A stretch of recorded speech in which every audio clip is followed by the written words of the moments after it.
David Balson, BattleTested. Gonna throw the sledgehammer around again tonight. I'm gonna talk to you a little bit more about my head, continue the story. A lot more to it. I just got into basically the accident where it was at the end of my first hospital night. Like I said, obviously last night you got a little emotional. There's a lot to it. There's lots that happens. Just so you know, when the brain is exposed to oxygen, there's certain things occur. Very common, happens all the time. Just similar circumstances, pretty regular. I've dealt with 4 good friends that have had similar head injuries. I was able to tell them exactly what they were going through and when then face it, what to deal with. It's crazy how it's the things that happen. So, start up where I woke up in the next day. Obviously lived through the night, wasn't supposed to live through the night. Usually when you're in the hospital, you're mandatory 14 days before they start talking release. I did so good. My doctor was so happy with things that they released me in 10 days. Way too early. I got released way too early. There was I was 17 years old, played football, homecoming king, different things like this, fairly popular. Supposed to only have 2 people in my room at the time. I would have up to 20. Kids get to see me all the time. Always had people in my room. The thing is, no matter how many people I had in my room, I was always alone. It was always me. I'm going to preface right now and tell you, I'm going to talk about things you won't understand. None of them make sense. Didn't make sense to me, and I deal with it personally. It's just, I'm just going to tell you what it was. I don't really have an explanation. I just know what I felt. So, sitting in the room, I would actually be, friends would be there. I would watch TV. Well, they all laughed and joked. I was separate. Like I said, I was very alone. There's things about it that a head injury, I don't know how to put it. I was no longer a person. I know this is stupid, but that's just the facts. That's how you deal with it. I would be in the room, be 15 people in my room, all my good friends, laughing, joking, and I was watching TV by myself, sitting in my bed. Had a lot of people come out and do some amazing things for me. One of my football coaches drug his pregnant wife, just had a baby, wasn't pregnant, she just had a baby, crying. She cried the whole way down so he could bring me a little stuffed Pink Panther. Meant a lot to me. Had a lot of friends that showed a lot of love, but things that nobody understood. I said, I was just alone. That's just how it is. We got out early. I said I got out without 10 days. Everybody thought I was normal. I kept on a good front. Nobody knew what was going on in my head. I couldn't tell anybody because I literally thought I was crazy. I literally thought the thoughts that were going through my head were normal. They weren't normal. There was no normal person thinks those things. No normal person has those thoughts. Got home, and I would literally sit across my bed, cup my head in my hands, and think that I wasn't a person. I wasn't a real person. Like I said, again, you're not going to understand it. I don't understand it. Just how it was. I wasn't real. I was supposed to die. I missed my time. Something was wrong. I missed when I was supposed to be dead. I was supposed to be dead. So what I decided was that I decided I was going to become an alcoholic. I decided I was going to drink, commit suicide, and then everybody would assume I was just an alcoholic. Nobody understands that I was crazy. So I did. Started drinking heavy. Drank really heavy.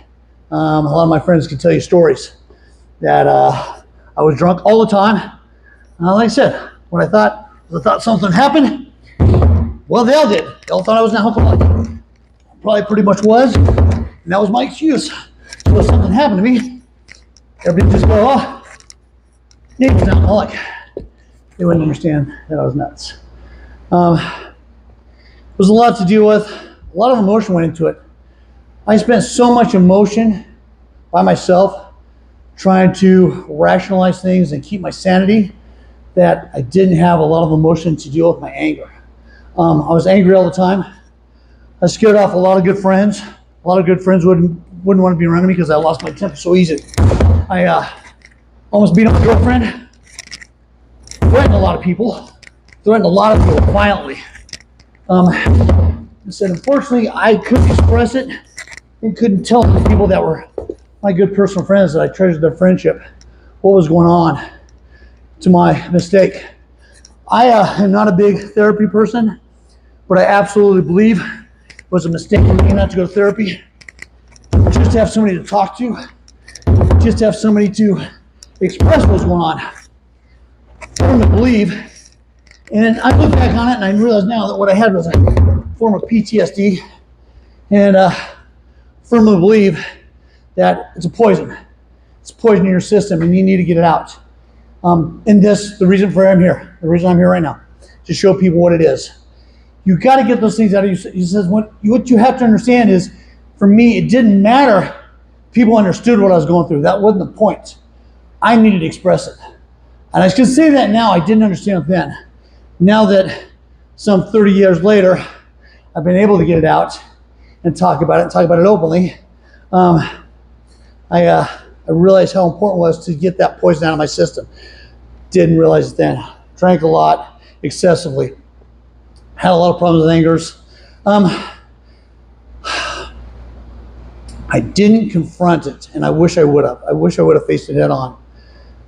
It's amazing because there were certain people in my life that I owe a debt of gratitude that I've never been able to find them and repay.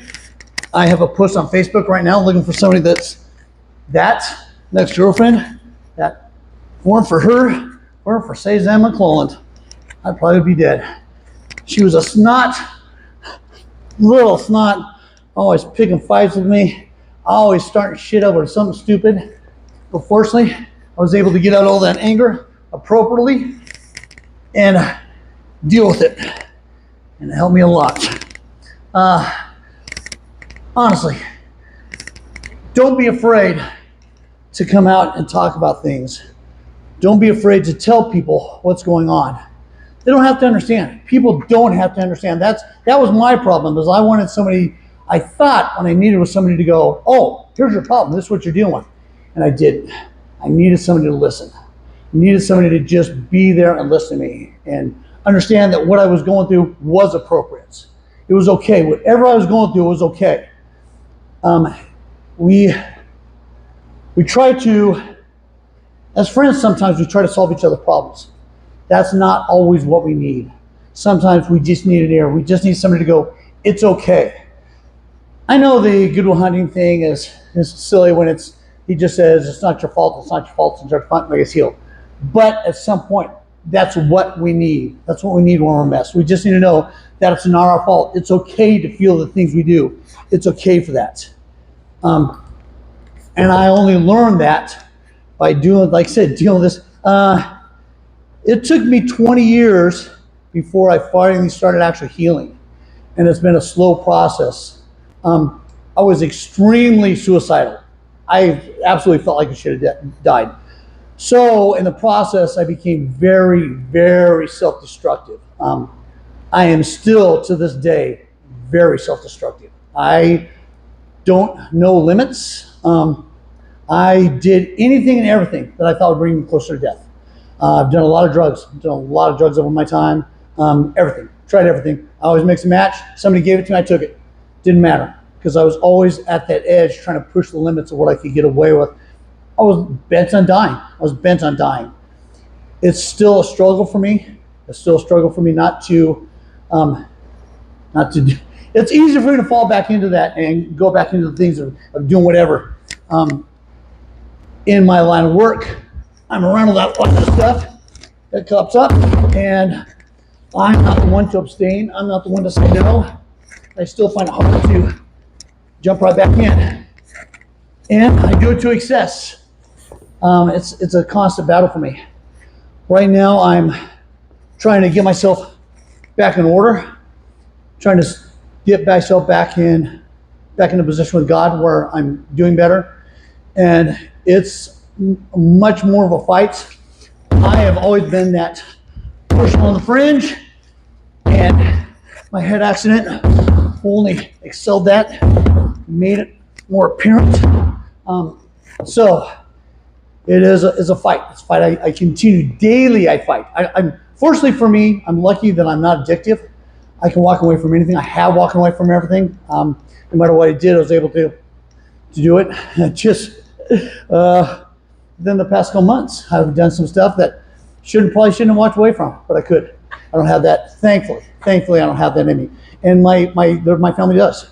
My older brother Mike did. My older brother Mike would touch things and be caught up in it real quick.